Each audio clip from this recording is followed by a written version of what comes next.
శుభం పద. ఇదెక్కడ కూడా రా, బయట పులుల్లా ఉంటాం, ఇంటికి వచ్చేసరికి పిల్లులా తయారవలసి వస్తుంది. ఏం చేస్తావురా కర్మ. ఇంటి ఆవిడ ఆయన చూడకముందే మన గదులు దురుపదం పద. తాళం వేసుందిరా. చచ్చావన్నమాట.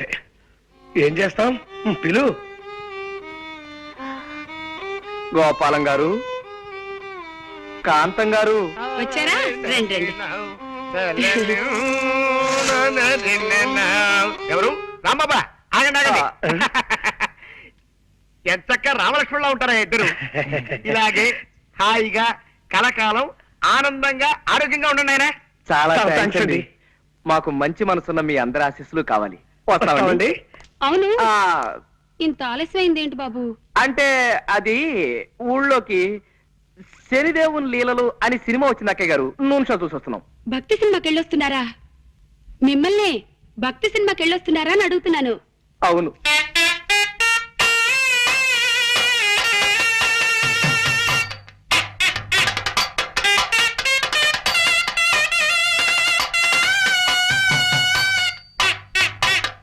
నాన్న, చిట్టి. ఏమండి పొరపాటు అయిపోయిందండి. చిట్టి. ఏమండి ఏమండి నా మాట వినండి. చిట్టి కూడా ఇలాగే భక్తి సినిమాలంటే ప్రాణం బాబు. ఏమండి? బాబు. ఏమండి? ఏమండి? నాన్న. బాబు, ఇలా ఎప్పుడు పడితే అప్పుడు ఎవరిని పడితే వాళ్ళని కావలించుకుంటుందని మా ఆవిడ అపార్థం చేసుకోకండి బాబు. నిజంగా దాని మనసులో ఏ దుర్బుద్ధి లేదు. మీకు తెలుసుగా, మా ఒక్కగానొక్క సంతానం చిట్టికి 20 ఏళ్ళు దాటకుండానే 100 ఏళ్ళు నిండిపోయాయి. ఏమండి? అందుకే మా చిట్టిని గుర్తు చేసిన వాళ్ళందరినీ కాగులించుకుని బావురుమంటుంది మా కాంతం. బాబు, నువ్వు కూడా దాన్ని తప్పుగా అర్థం చేసుకోకు నాయనా. పాప మీరేం చేస్తారులేండి, ఆవిడ వద్దులేండి. ఆపావేం బాబు? ఏ మాట మాట్లాడితే ఆవిడికి మళ్ళీ మీ చిట్టి గుర్తుకొచ్చి ఎగిరి నా మీదకు దూకుతారేమో అని భయం వేసి. ఏమిటో మా జీవితంలో కళ్యాణి రాగాలు లేవు, అన్ని శివరంజన్లే.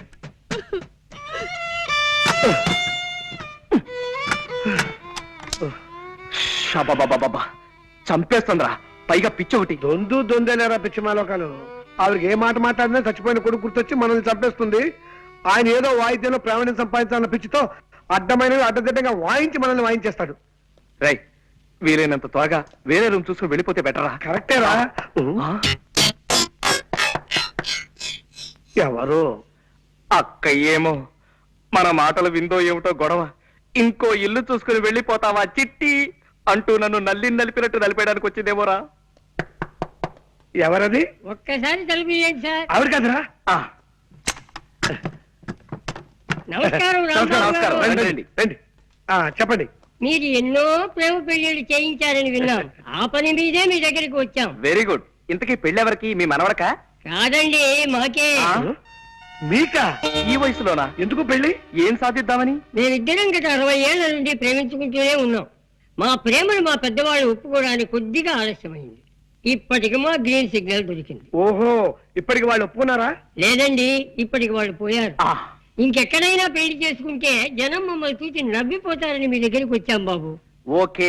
నా దగ్గరకు వచ్చిన ప్రేమ జంటల పెళ్లిళ్ళు జరిపించడం నా జీవిత లక్ష్యం. చెప్పండి, మీకే టైప్ పెళ్లి కావాలి?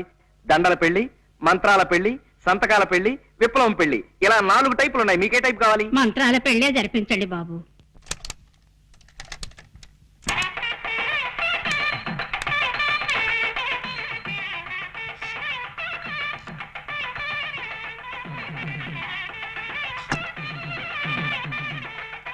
అయ్యా, మాంగళ్య సూత్రధారణ కానివ్వండి.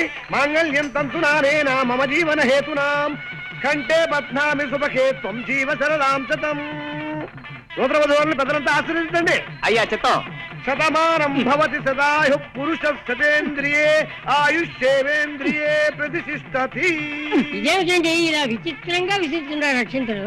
ఏమీ లేదండి, మీరు పెద్దవాళ్ళు కదా, మేము మిమ్మల్ని డైరెక్ట్ గా అంతే, ఆశీర్వదించకూడదు. అంతే. అందుకని అలా పైనుంచి పడేలా ఏర్పాటు చేశాం అన్నమాట. అలా విసిరితే పైనున్న ముక్కోటి దేవతలు మిమ్మల్ని ఆశీర్వదించినట్టే లెక్క. అలాగా, సంతోషం.